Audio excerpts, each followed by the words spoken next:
Hello వివోస్, welcome to Tollywood news. ఇక మంత్రి Konda Surekha Tollywood heroine Samantha Naga Chaitanya విడాకుల వ్యవహారం గురించి చేసిన వ్యాఖ్యలు హాట్ టాపిక్ గా మారుతున్నాయి. ఇక కేటీఆర్ వల్లే వీళ్ళిద్దరు విడిపోయారనే విధంగా మాట్లాడింది. ఈ విషయం పైన ఇప్పటికే చాలా మంది సినీ సెలబ్రిటీలు కూడా స్పందించారు.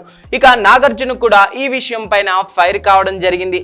అయితే ఇప్పుడు ఈ విషయం పైన సమంత కూడా రియాక్ట్ అవుతూ ఒక పోస్ట్ ను షేర్ చేసినట్లు తెలుస్తోంది.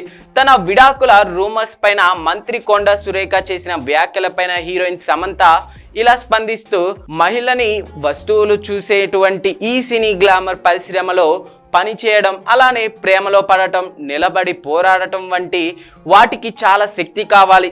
తన ప్రయాణాన్ని ఎవరూ కూడా చిన్న చూపు చూడవద్దు. ఇక విడాకులు అనేవి పూర్తిగా తన వ్యక్తిగత విషయం అంటూ తమ ఇద్దరి అంగీకారంతోనే జరిగిందని, ఇందులో ఎలాంటి రాజకీయ కుట్ర లేదని తెలిపింది సమంత.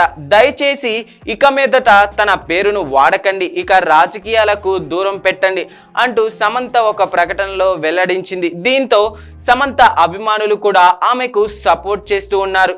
అటు నాగార్జున కూడా ఈ వ్యాఖ్యలపైన గట్టి కౌంటర్ వేయడమే కాకుండా కేటీఆర్ కుటుంబం కూడా కొండా సురేఖ కామెంట్ల పైన ఫైర్ కావడం జరిగింది.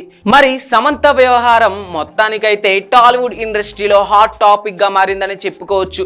కానీ సమంత చేసిన ఈ పోస్ట్ వల్ల ఇక మీదట ఈ విషయాలకు చెక్ పడుతుందేమో చూడాలి. సమంత నాగ చైతన్య విడిపోయిన తర్వాత ఎన్నో ఇబ్బందులను ఎదుర్కొంది. అలాగే మయోసైటిస్ అనే వ్యాధి వల్ల కూడా చాలా ఇబ్బంది పడింది. చూడాలి ఇక ఈ ట్వీట్ ఎంత దూరం వెళ్ళబోతుందో, ఇంకెన్ని దారులకు తీసుకెళ్తుందో.